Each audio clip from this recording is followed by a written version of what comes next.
There's a piece in a solace archery hunting that you don't get with a rifle. There's an intimacy with the game that you don't get with a rifle. We rarely see the animal before we call it within shooting range, which I think is exciting because you never know what you're going to get. The reason why we get the elk to bugle is because we then become that bull that's coming in to take that guy's cows. Talking about elk calling in general, I think the majority of the population overcomplicate it. It's really not a language like we want to understand a language. A lot of people will go out looking for elk, and one reason why we cover a lot of ground is because we're not truly hunting elk until we find the elk.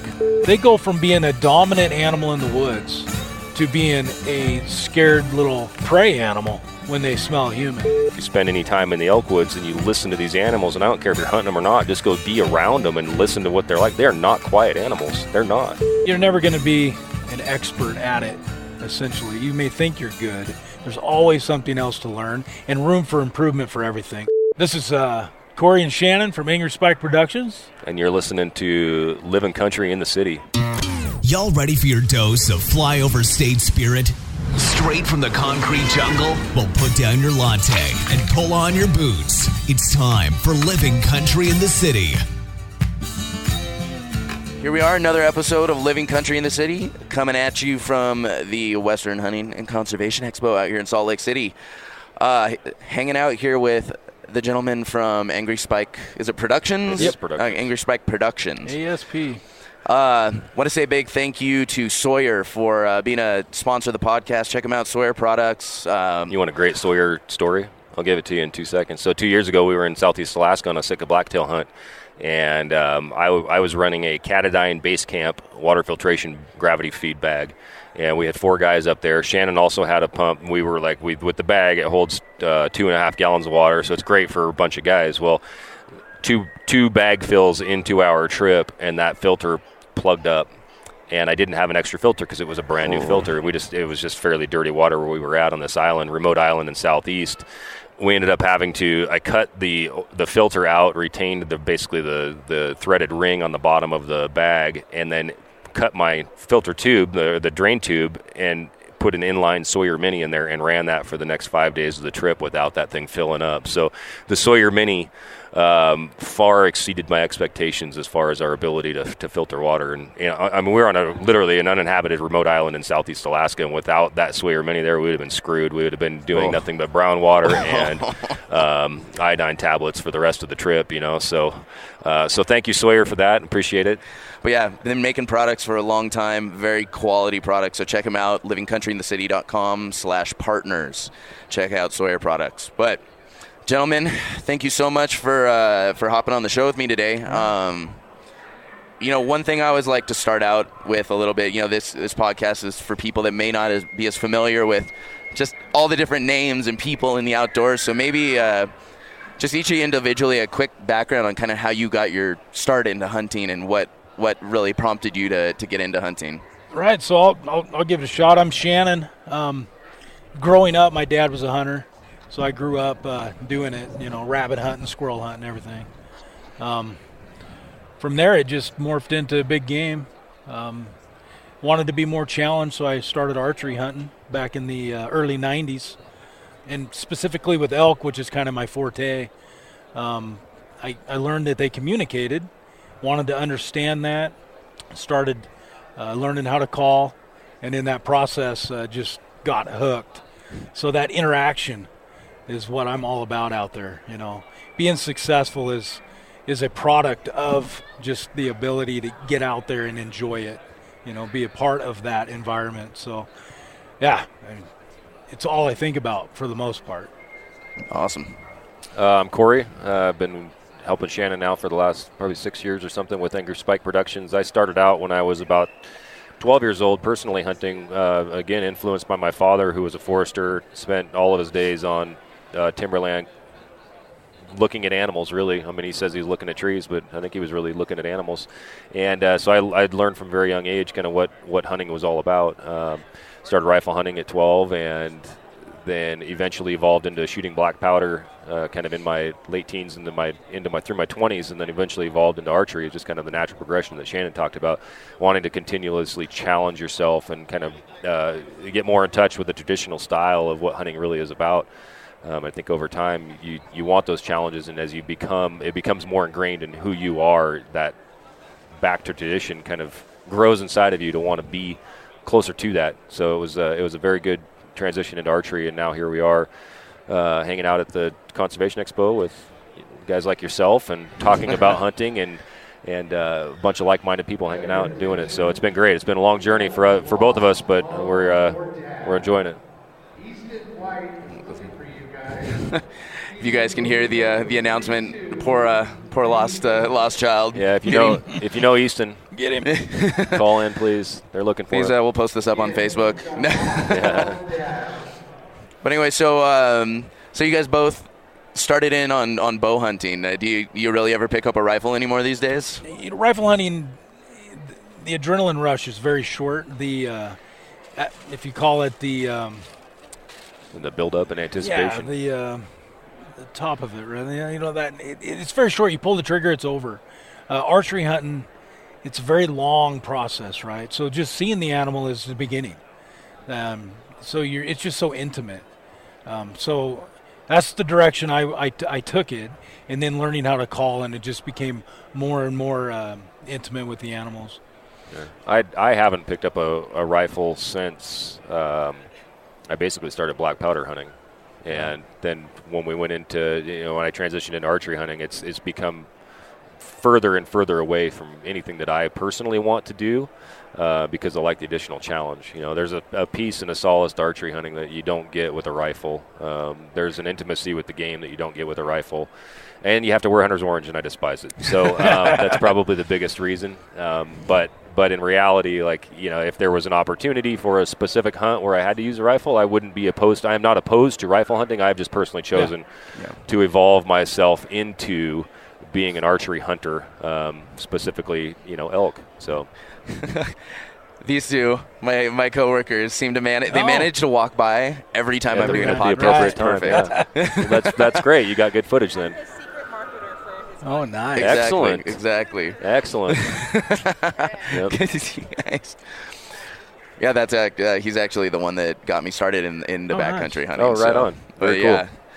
No, it's funny. Rifles and guns were what got me interested in hunting. I started off, I had zero interest in it, whatever. I mean, wasn't opposed to it. I was like, cool, good for you. That's pretty manly, Mm-hmm. But, it was like a bachelor party. We went to Vegas and, we did the gun store thing and shot all the guns. I'm like, oh, this is kind of fun. I could get into shooting guns. And so I picked some up. I started getting involved with shooting long-range rifle and started teaching, actually. I was like, you know what? I want to, with anything I do, I always want there to be, a purpose behind it. I'm not good at just doing something for the sake of doing it. So, whether it's working out, whether it's shooting a gun, whatever it is, I need a reason behind it. So I'm like, punching papers, all well and good, but I want to sit down and really enjoy a reason for it. And so I was like, I need to start learning about this hunting thing. So I started, following people on Twitter and Facebook and looking up these hunters, and started getting into it. And then I found out about bow hunting, and I'm like, you know what? I want to go check this out. I want to go see what this thing's about, and maybe go price out some bows. And they saw a sucker when they. I walked in that Bass Pro Shop. They saw a sucker from a mile away. They sent the pretty blonde sales girl over to me. Before I knew it, I was $600 poorer and walking out with a brand new bow. But you know, I don't regret it to this day. No, archery itself is you're never going to be an expert at it.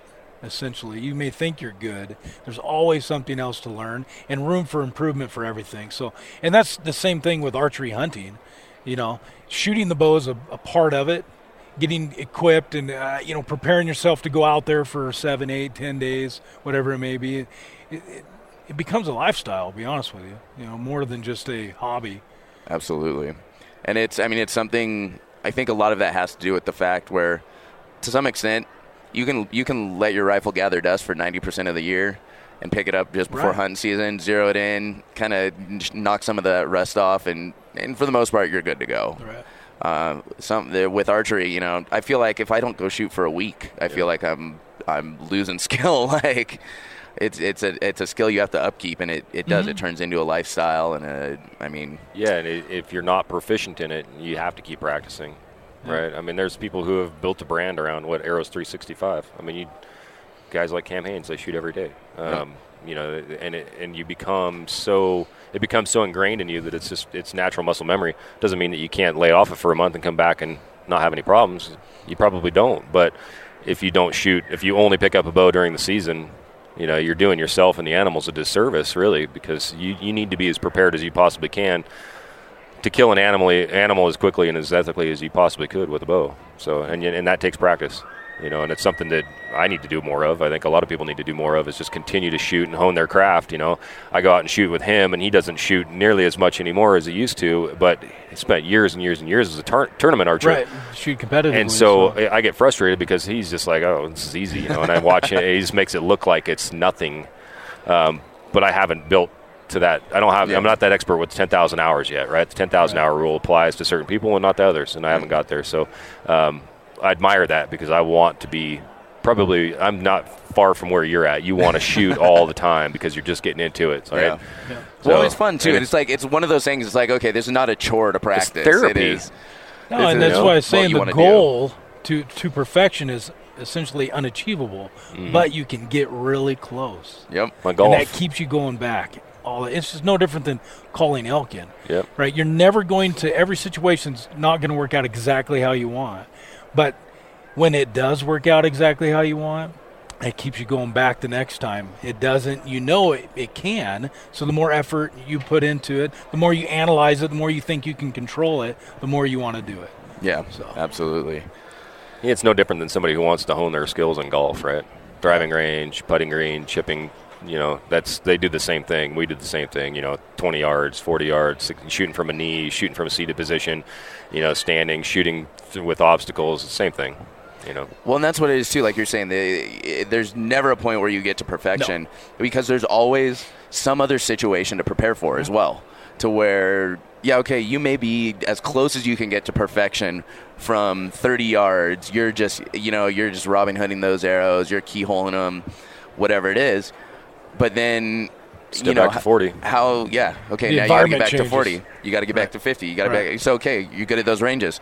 Well, you know, what happens when you have to shoot downhill? What happens when you've just got a little rock and a tuft of grass between you and that bull, and you've got to figure out how to draw while you're like squatting down and then pop up over it and shoot from your knees? There's so many infinite number of situations. Slow draw, holding your shot, you know, at full draw, 12-mile-an-hour side wind on a 60-yard shot versus a 20-yard shot with no wind. You know, it's like there's so many variables. There's always an element that you can't control that makes that perfection just out of reach. And it's no different than what we specialize in is Roosevelt elk hunting on the Oregon and Washington coast. And being able to call them in, and the strategy that I've developed over the years, it was all learned based off of failure. You know, I would try something, it would fail. I would learn from it. I would try something, it would fail. I would learn from it. And then pretty soon you establish this strategy that has a higher % success rate than what you were previously doing. So, So that brings up, tell me a little bit about Angry Spike. Yeah, Angry Spike Productions, about 12 years ago, I got a little handheld camcorder for Christmas. And I was calling elk in at the time, but my friends, family just didn't believe me. They said, because traditionally Roosevelt's, everybody, growing up, I was told, nah, you can't call them in. They just don't bugle like that. Not vocal, you not just aggressive. need to sneak up on them and shoot them whenever they're not looking. Well, these are a vocal animal. They're a social creature. So I built on that. And I got that camera. I started filming it, and I started showing people. And then I edited a VHS tape. Smack dab elk hunting. That was the first one I ever did, and I gave it to all my friends and family, and then they were like, they couldn't stop talking about it. So from there, 3 other friends of mine got together, and we started filming a little bit more on the professional side. We had a dedicated camera guy, and put it together. Made the first video in 2006. It was labeled season 2005, the previous season, and it was a huge hit. The DVD at the time was a big thing. And I could sell my product in the stores and did seminars, all kinds of stuff. And I did it like that for. Well, here we just went to about 3 years ago, the social media and all that part of it. And DVDs kind of dropped off. So now it's more the YouTube channel and Facebook and Instagram and all that stuff. So, and it just morphed and developed into what it is today. So, I mean, talking about elk, you say you specialize in Rosies, but Right. I mean, in general, as far as we know, there was 4 kind of general breeds of elk. There's 3 At one time. At one time, and there's 3 Right. now left in the U.S. That's our one claim to fame in California. We got the Thule elk. The Thule still. But generally, talk about an insane conservation story. Like there was 12 left, and then they babied them until, and now there's enough to where, I mean, don't get me wrong, I doubt I'm ever getting a Thule tag in my lifetime, but there's enough to where There's an opportunity. There's an if you opportunity, really and they want it. could be hunted, and they're thriving, and it's an Right. amazing thing. But so generally, when you're talking about elk, most people are either talking about Rocky Mountain elk Yep. or Roosevelt elk. So what? Talking about the differences between those, what for a layman, for a newbie, what would you say are like the main differences? Well, I've hunted both extensively. Roosevelt being my specialty, since I grew up and live in that environment. The environment is the biggest difference. An elk is an elk. My strategy for hunting either one doesn't change. It's the same. It's just my environment changes, so I have to slightly adapt to each situation. But yeah, they're very, when a bull's with cows, he's very protective, he's very territorial. He's going to do the same thing that you would do if somebody came into your house and wanted to round up your wife and girlfriend and whatnot. Yeah, your concubine, cool. your Right. whole harem. Exactly. Exactly. Yeah, I mean, for people that don't know, the physical characteristic differences are typically Roosevelt elk are much bigger bodied, with respects to a mature Roosevelt, and smaller antlered than what you would get with a Rocky Mountain elk. They're going to be much larger antlered and smaller bodied. What you see sometimes is a perception difference based on the size of the body being smaller on a Rocky. They make the antlers look bigger because there are Roosevelt elk out there that will push 400 inches. There's several 350-plus inch Roosevelt that get killed, either annually or But your typical Roosevelt elk, you'll see a mature Roosevelt will be in the 240 to 300 on average range, and really that's it from a characteristic standpoint. That the Rosies just tend to be bigger bodied and normally smaller antlers. But like Shannon said, So the main terrain. difference, though, is more the geographical Terrain, where you're going to find them. Correct. The terrain, Yep. the regions they're in, right. and the vegetation. So what would be the differences in between those terrains and vegetation compared to like a Rocky versus a Roosevelt? Yeah, Roosevelt live in a rainforest. It's thick, brushy. You can't see 20 yards in front of you.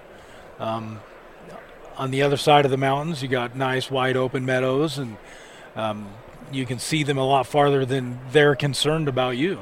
Yeah, sparser trees, less understory in the forests. Less vegetation down low. The trees are more sporadic. They're fighting for they have less of a competition for sun over there because it's sunny a lot more than on the west side. So it's very dense. So Dense, wet. We rarely see the animal before we call it within shooting range, which I think is exciting because you never know what you're going to get. Right, and then a lot of times on the east side, you already know your target, and so then you're trying to kill that specific animal. But Roosevelt, they live everywhere. They're all over the west side of Oregon and Washington, and in this majority state and public lands, the opportunity is there for everybody. If you can just adapt to what you need to adapt to be successful for them. So, most of what I've focused on, most of the people I've talked with, I know a few of them have hunted Rosies. I've talked with Cody Rich before, and, he's moved away from the Pacific Northwest now to, he's abandoned you guys. But we kicked him out. There you go. All right, get out of here. go to Montana. But, I've talked to a couple of guys that have done some of that style of hunting, but generally it's focused more on hunting those Rocky Mountain elk. And, I know you said your strategy doesn't change too much. But what differences would you see in as far as methods or like how the average guy would be hunting a Rocky Mountain elk. Say they come out and they want to do a Rosie hunt. So if you're predominantly a Rocky Mountain hunter, like where we are here in Utah, and you want to go hunt the Oregon or Washington coast, I look for vast areas that have no clear cuts, because I want an animal that's really unmolested by people. And when you have an opening in the middle of a rainforest, it gets a lot of attention, and animals, typically the average age of that animal around there is going to be a little bit lower. So I like to focus on more mature, more dominant bulls. So I look for areas that really have no roads or access. It's a lot of work getting in there. It's a lot more work getting them out. But I mean, it can be overwhelming if you're looking at it from satellite imagery, because you're not going to see a meadow, you're not going to see a wallow, you're not going to see a pond or anything like that. It's going to key in on where elk are. Quite honestly, on the coast, they could be anywhere and everywhere. Yeah, they don't have their feeding areas and their bedding areas really ultimately kind of are one and the same. They don't travel far for food. I mean, they live in a buffet of vegetation, so they literally can eat and sleep in relatively close proximity to the same spot. So it's not like over here where you are looking for those open spots in those meadows because the vegetation's not growing under the trees. Otherwise, on the Pacific Northwest, you got enough.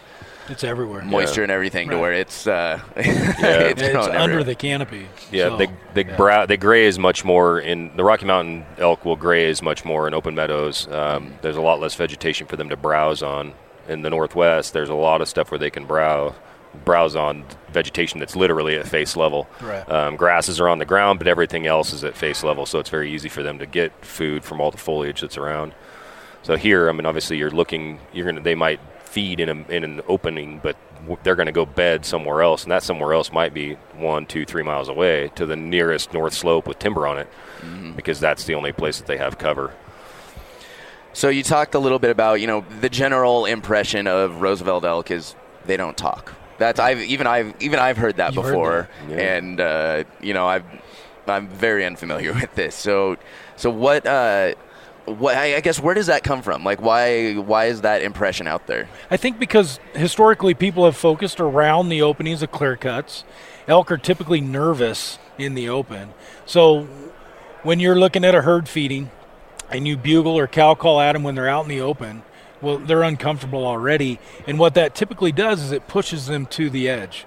And so that, I think, was interpreted as they're running away from you, which is not necessarily true. They just want to be in a safe, comfortable place. So that's why I take that whole clear-cut opening aspect out of it. And when I focus on the animals, they're in the thick, they're in the cover, they're comfortable, and they're confident. And I'm another elk to them. So when I enter their territory, that challenge is accepted instead of them pushing off and getting to a safe place. Yeah, and elk density has a lot to do with it, too. I mean, we hunt in areas where the elk are far more scattered out in little pockets. You don't have big herds with multiple bulls, a lot of cows, satellites poking in and out. When you get scenarios like that, you get a lot of elk bugling at each other, establishing dominance, locations of, hey, I'm over here, you stay over there kind of scenario. Well, the reason why we get the elk to bugle is because we then become that bull that's coming in to take that guy's cows. But they don't bugle from canyon to canyon at each other all that much, so they might be interpreted as not being vocal because they don't have a reason to call.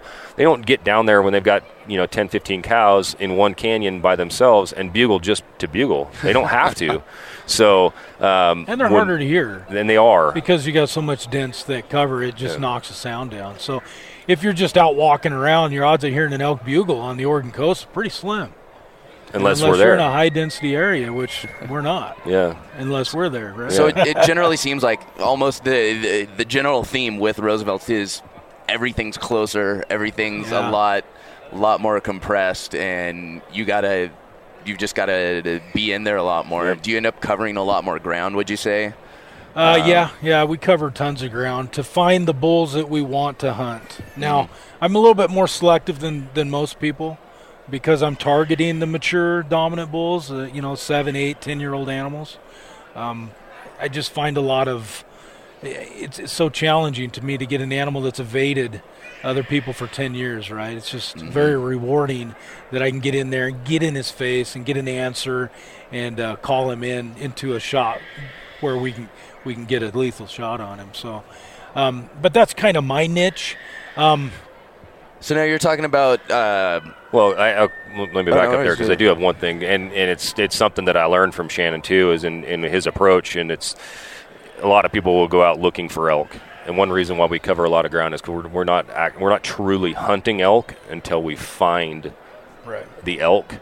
We are hunting indications of elk, and that generally comes in the form of rubs on trees, which will give us an idea of the size and age class of that elk. And a lot of people don't understand how to read the signs that they leave you, but he has a saying that, a big elk can make small rubs on a tree, but a small elk cannot make a big rub. So we're looking for rubs that, and here you've seen me standing next to you. I'm 6'3". I got to reach at about 8.5 feet. I'm kind of a litmus test of where things she's trying to bugle. A litmus test of where things really separate out from a big elk to a small elk. If you got a bull that's only rubbing 7 feet, we might bugle at him and try to get him to respond and see what he is. Just because, right? You never know, that big elk might have made a 7-foot rub because he was just being lazy. But when we find a 9-foot rub, we will literally pound that area out until until we either found out that he's just not there, he's moved on, or we kill him. That's why we cover so much ground, is because we're constantly looking for the sign, those rubs for that sign, and you finding can only the correct sign that you're looking for as well. Yep. And they leave a lot more. They leave a lot less sign than you would. I mean, we're not looking for tracks because the tracks don't necessarily tell you anything except for yes, they've been there. But an active rub will tell you that there is a bull in that general vicinity. And that was one thing I noticed when I went on my first elk hunt last September and was ultimately unsuccessful. And so it's a whole long story. Episode 38 of the podcast explains the whole thing. But I remember when I first got in. I was going through this just gnarly, dense area, deadfall everywhere, and I remember I finally saw my first rubs that I've ever seen, and that was one thing I remembered somebody telling me. I heard it somewhere. Somebody told it to me, was like, okay, it makes sense. You can tell a big bull if there's a big rub, and if you can't reach that rub, you're in a good spot. And if you can't bend the tree over, or he can't bend the tree over, that's an accurate representation of the top of his horns. Where he's hitting that, and you can almost figure out exactly how tall his main beam is. At least we can for Roosevelt. Yeah. They stand about this tall, and their head's about this tall. When they tip their head forward, you got about 40 inches of beam to get it 9 feet tall. So, yeah, it's you spend a lot of time out there, you figure all that out. Yeah, and I remember seeing those rubs, and that was the one thing I remembered. And they had stripped those trees, man. They had stripped them clean, and I could not even come close to touching them. And so I was like, I got real excited. I got real excited when I see those, but then I realized after a snowstorm blew in that everything had decided, we're going to go about 2,000 feet lower and leave you to deal with the snow. But that's a whole different story. Makes it challenging. Yep.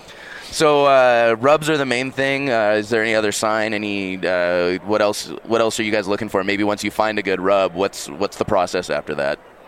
Well, so elk hunting in general, I've broken down into certain segments. I realized early on that I couldn't just become a better elk hunter. I had to narrow it down and focus on little things.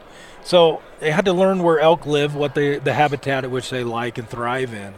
So the hardest thing, in my opinion, about elk hunting is finding elk. And so once I figured out where elk like to live, they need basic necessities. They need food, they need water, they need cover. So you find the area that has all of that, you'll find sign. And when you start finding sign, specifically we're looking for bulls, we find the bull sign. Once we find the bull sign, now I know he's there, I know he lives there. And Roosevelt's in relation to Rockies are somewhat homey, right? They don't have as big a radius. They don't, they're not going to range nearly as far. They don't get near as far. They don't have to. They got everything they need relatively close.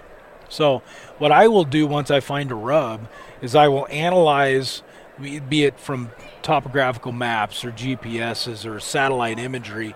I will just analyze the entire area and figure out little pockets and places where they want, comfortable places. When we're hunting in September, it's typically warm. Elk are lazy, just like you and me. They want to be down in the cool places. And I prefer to hunt those kind of days because the elk become more predictable.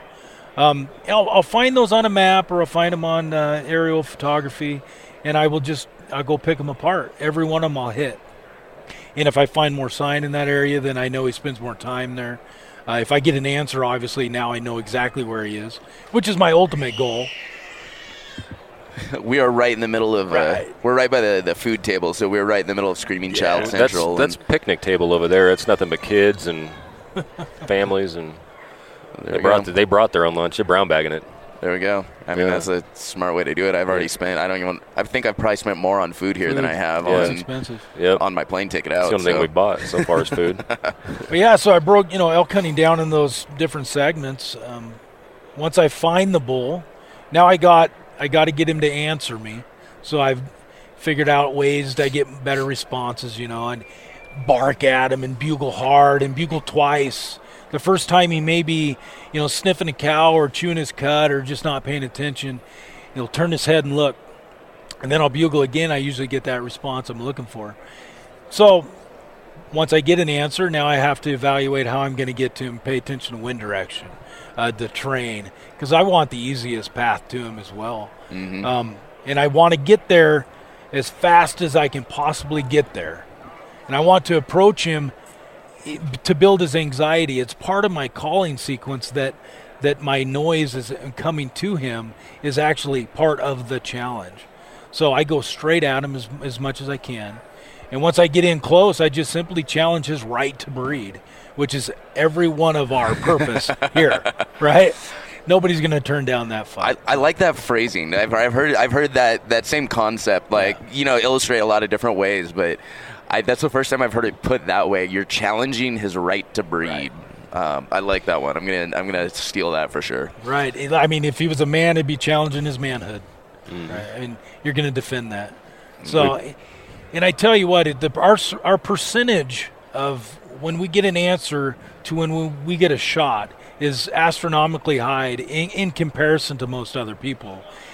And it's partly because we selectively hunt the animals at which we're hunting. We're hunting the dominant, mature bull that has not lost a fight in many seasons. So it's kind of skewed for that. But he's not going to be as tentative. We're not. No. Well, I don't cow call because he has no interest in another cow. He's got 6, 7, 8 of them on his own. That cows get nervous. They're competitive just like bulls. So cow calling for me is very last resort, and it rarely do I have to go that far back. I go in, I challenge his right to breed, and 9 times out of 10 he comes just stomping right in. So now I have to figure out how I'm going to kill him. We approach him just like another elk would approach, because that's the thing. If you start cow calling, another cow call is not coming in there aggressively to fight a bull, right? So we leave that out, and when we go in, it's very meticulous in the way of being exactly like what another elk would be. So obviously playing the wind, right? That's a huge factor. That elk's going to play the wind on that other elk, so we're going to do the same thing. It's we make a lot of noise. I mean, we go in, grab branches on the way down, snapping stuff, breaking big sticks, because that's what they do. If you spend any time in the elk woods and you listen to these animals, and I don't care if you're hunting them or not, just go be around them and listen to what they're like. They're not quiet animals. They're not. It's like walking. If you had a herd of horses running through the tree. The timber, it'd be the same way. They're not trying to be quiet. So I think early on as rifle hunters, we were taught to try to be quiet because it's all sneaking in, spot and stalk, and getting as close as you can without making any noise because you don't want them to know you're there. It's a complete role reversal in this scenario. You want them to know that you're there. Yeah. You're bugling at them. You're barking at them. You're coming in. You don't want to act like a predator. No, you don't, because that's what they're scared of. Sneaky things are predators. Yeah. So we come in aggressively just like an elk would. And that builds that anxiety, like Shannon was saying, in him. And next thing you know, he's coming to meet you because he's left his cows where they are to come protect them, so that you never even see them. So it's he's created a system that is, if you follow it literally to a T, your success rates go through the roof. Maybe not necessarily on your kills, because then it becomes back to what we talked about earlier with the shot. Right. You still have to be able to shoot. And a lot of guys at that point in time, they don't remember what happens because they get to they get that anxiety builds in them as well, and everything just kind of goes blank. But at least having an opportunity at a shot is probably at least 90 to 100% of the time when we locate a bull and we drop in on one. Yeah. Let's pause right there for a second and hear a quick word from one of my partners. All right, y'all, we all know there's folks out there who are successful year after year rocking a set of bargain bin Walmart camo. However, a full layering system of premium hunting clothes can make a huge impact on your comfort level when you're spending time deep in the backcountry, and can really be the difference between going longer and harder or just going home. Now, I don't know about y'all, but I personally can't afford to drop $3,000 or even more on a full set of premium hunting gear. Now, that's why I'm excited to tell y'all about Scree Gear. Not only is Scree as capable and durable as any of the other premium lines out there, it also comes in at a price point that won't leave you too broke to put in for tags. Scree's patterns use the science behind perception and fractal concealment and have been designed by one of the foremost concealment experts out there. He's designed for militaries, law enforcement, and special forces in the US and around the world. Not only are their patterns incredibly versatile for any sort of terrain, but their layering systems allow you to pack a minimal amount of gear for maximum effect. So whether you're side-hilling across rocky debris in the baking desert sun or crawling over snow-covered deadfall high up in the frozen Rockies, Scree's versatile layering system has you covered. Literally. And if that's not enough, for that added layer of confidence, Scree offers an outfitter and military discount, a limited lifetime warranty on all their gear, and free returns on new gear until you find the perfect fit. Even better, you can get 10% off all orders from the Scree store by using code COUNTRY10. Check out that Scree discount along with discounts from other awesome outdoor companies by visiting my partners page at livingcountryinthecity.com/partners. All right. Yeah, talking about elk calling in general, I think the majority of the population overcomplicate it. It's really not a language like we want to understand a language. It's just not that complicated. At least the bull communication. It's very primitive. I think with the same sounds, they can say a lot of different things. And it has more to do with the situation than it does the actual tones, pitches. They have a lot of emotion behind the calls. So one time you can bugle with a lot of emotion. One time you can bugle with very little emotion. And that call, even though it sounds the same, means something completely different. So people are afraid of making the wrong sounds or whatnot, and I just don't think you can. Yeah, but I think, if you're sticking to a plan and generally in the right situation, not every elk sounds alike. No. They don't all have that perfect pitch. And so no, absolutely. If you generally know what you're doing, you have the ability to call in an elk. Obviously, more tools in your toolbox. And I was actually just talking with Cory and Jason about this. The more tools you have in your toolbox, obviously, like I think the analogy I use, you can use channel locks for a whole lot of stuff. Right. Mm-hmm. But you know what? It's going to be a lot easier if you have a ratchet and a good set of bits for it. So sockets, Sockets. Yeah.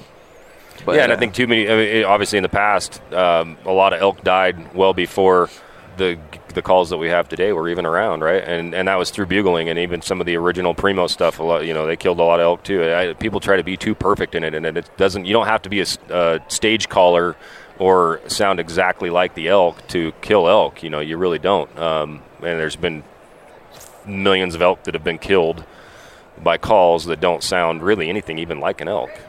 So people shouldn't. I mean, obviously, if you want to try, if you enjoy calling and you want to try to become as proficient in it as you can, do that. But you don't have to make the perfect sound. You just have to know when to make the right sounds. Mm-hmm.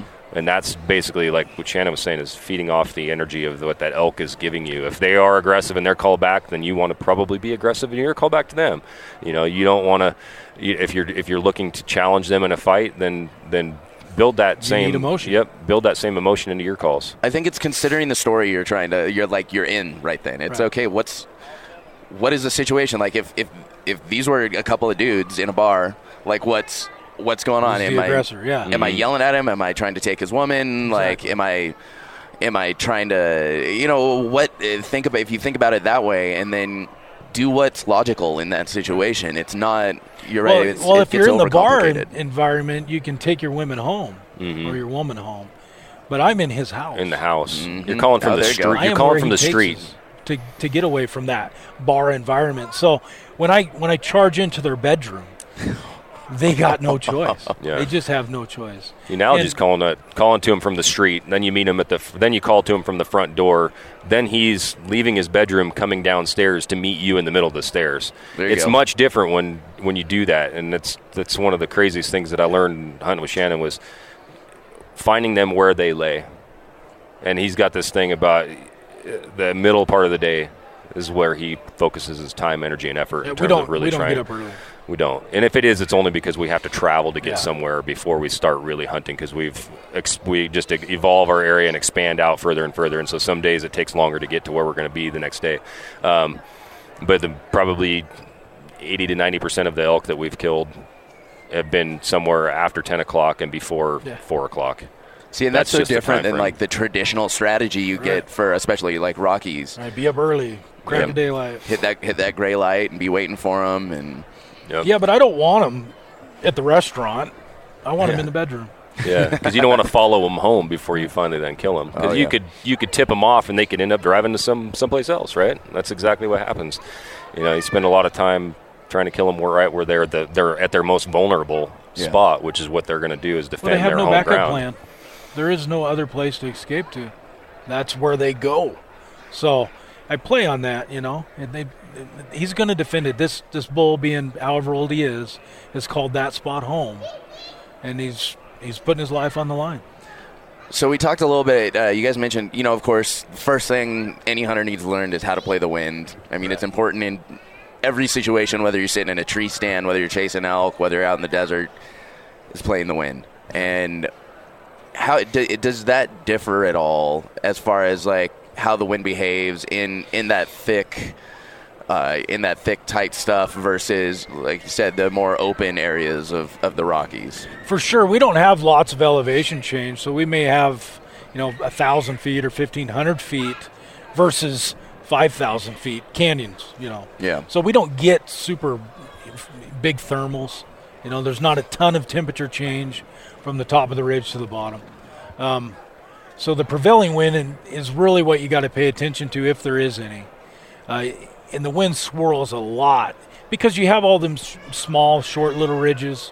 So the wind rolls over this one and it rolls down that one. I want the wind in the right direction, generally. Do I believe it's perfect from where I am at to where he is? No. I think it's going to change multiple times on my way in. And quite honestly, it's puff, puff, puff, checking that wind with, every third, fourth, fifth step, whatever it may be. Or if I'm coming up to a ridge top, I'm checking it on the other side of the ridge. And from what I've learned is you can't make a mistake with your scent. Once can't trick their nose. They go from being a dominant animal in the woods to being a scared little, prey animal when they smell human. So you can't risk the wind. Cover-up scents, I'm going to make some people upset. Cover-up scents do not work. You cannot cover up the human odor, your breath, sweat, whatever it may be. They will pick that particle out amongst everything else out there, like a shark in water. Taste that one little drop of blood. So I don't mess around with the wind. I don't risk it. And what I'm risking if I try to push it too hard is the fact that this elk is no longer going to be where I found him. Tomorrow, who knows where he'll be. He's going to be uncomfortable in that new place he's at. So that may be the last time I ever get a chance to kill him. So if the wind's not right, a lot of times we will just not do it. We'll come back in another day that's got the wind a little bit different conditions. So. That's scenarios where we've bedded down and waited the wind out, napped middle part of the day. Not because we're lazy or anything, but just to wait until we get that wind right. And, when you hunt the coast, you're really kind of, when Shannon says prevailing winds, you're playing on the jet stream more than anything, because that's generally a west to east flow rolling through those mountains, and it's a lot less than what he said. You don't get as much up and down thermal action like you do in other areas, especially as you get further to the east, to the more open country. It's easier for the wind to blow through those areas. And so people wanted to find you guys online, find the videos. Can't. Nothing online. Don't exist. Yeah. Go away. We are ghosts. AngrySpikeProductions.com. It'll link you to our YouTube channel. Subscribe, watch it, man. I enjoy sharing it all. I like seeing the comments, whether they're good or bad. It's all fun. Is YouTube the primary place? Are you guys still putting out DVDs? No, it is now. Yeah, go ahead. It is now. YouTube's the primary place. So from the website, you can link to our socials. So we're on Instagram, Angry Spike Productions, on there, at Angry Spike Productions. Facebook, you can just search Angry Spike, and we'll be the first ones that come up. AngrySpike.com will also get you to us. But on our Facebook, on our website, we have a link to all the old DVDs that we loaded up as VHX. So they're on there as well. For like, I think, what is it, $9.99, you can get all of the old DVDs. Yeah. It's cheap, you know. We don't make any money on it. It's just that's just the easiest. It's just the easiest platform to get them out there because they are old. They are DVD style, so putting them on YouTube is a little harder. But you know, our YouTube channel is where all of the newer content has been coming out.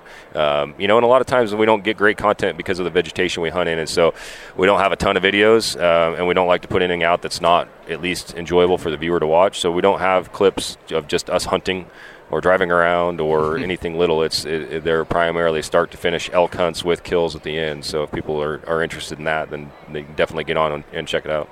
There we go. I'll make sure to link to all of that stuff on the show notes page on the website. And, you know, one thing, like I said earlier, this podcast is really geared towards folks like myself that may not have a background in hunting or are from the city or just may not feel like they've got access or just are too intimidated. And, you know, if somebody came up to you guys, you know, maybe you meet someone here at the expo and they're like, you know, I came like here. We did last night at the bar. Weird. There we go. Yeah. It's so strange. But they said, you know, I came here because I want to get into hunting, but you know, I look around. There's so much to learn, so much to do. I don't even know where to start. It's super intimidating. What words of wisdom or encouragement would you guys give to that person? Enjoy the adventure. All right, this whole process of just, I mean, it's like no different going hiking. You're just doing it with a little bit more of a purpose. Success is defined in so many different ways. And just because you have an animal on the ground does not mean you had a very successful and rewarding trip. I mean, for a lot of people, that may cap it off. But for me, being out there, going to places that most people do not see, to me is what is rewarding for it. Taking people that haven't done it is an absolute blast. To see their face when they're in the bottom of this canyon, right, and they can do this. Like, you can go from there clear up to there. You just got to put your mind to it. You just got to make it happen. You know, it's limitless. We were built as human beings for this. You know, it's bottom line. We were less built for the city environment than we are for that outdoor environment. Yeah, the history of hunting is literally the history of mankind. Right. You know, without it, we probably don't exist. I'd say purpose. You know, go into it with purpose. Have a reason on why you're doing it, and whether it's to fill the freezer, or to become more intimate in the outdoors, to spend time away from the city environment, to see things that you've never seen in nature. Like, have a purpose in why you're doing what you're doing. Define your own success, and what is it? Is it a certain level of animal, or is it just a certain number of days in the field, or is it again filling your freezer with meat that you harvested that now you can take pride in eating? Have a reason on why you go out and do it, and don't be afraid to ask questions. I think a lot of people that are just getting started are afraid to ask questions because they think other people won't want to share their knowledge. And you know, here we are Shannon's sharing knowledge that literally people they have paid for to hear for free, because seeing other people become successful based on all his time, effort, and energy and knowledge is rewarding. When people come up to you and tell you, like, man, I watched your guys' videos for years and I was never successful until I saw you doing this, and then last year I killed the biggest bull or my first bull I've ever killed. Like, those are extremely rewarding stories to hear from people. You know, you can't be more happy for them, regardless of if they use your technique or not. But ask questions. We all started by learning generally from somebody else. You know, I didn't just walk out into nature and have this, you know, I do have an innate ability to survive in nature, but we're not in an environment now that we live in to do that. So yeah, I learned by watching and observing and asking questions. My dad's friends, my friends, all the people who I grew up with that hunted, and collectively came up with the knowledge that I have today to be able to hunt. And then once you get to a certain point where you want to then challenge yourself more, then get involved with people who are willing to push you. And that's why I love hunting with Shannon, because, you know, he pushes me to be a better hunter.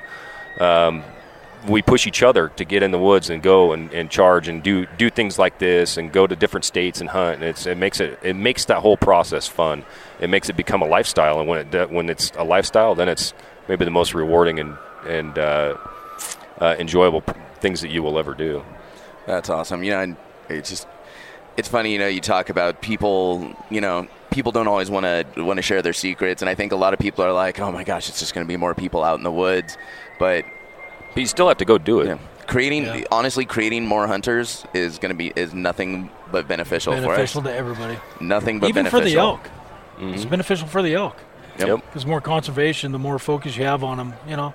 More money that comes in from hunters, hunting licenses, fishing licenses, Pittman Robertson tags. I want my Absolutely. children's children to be able to experience the same things I do. Yep.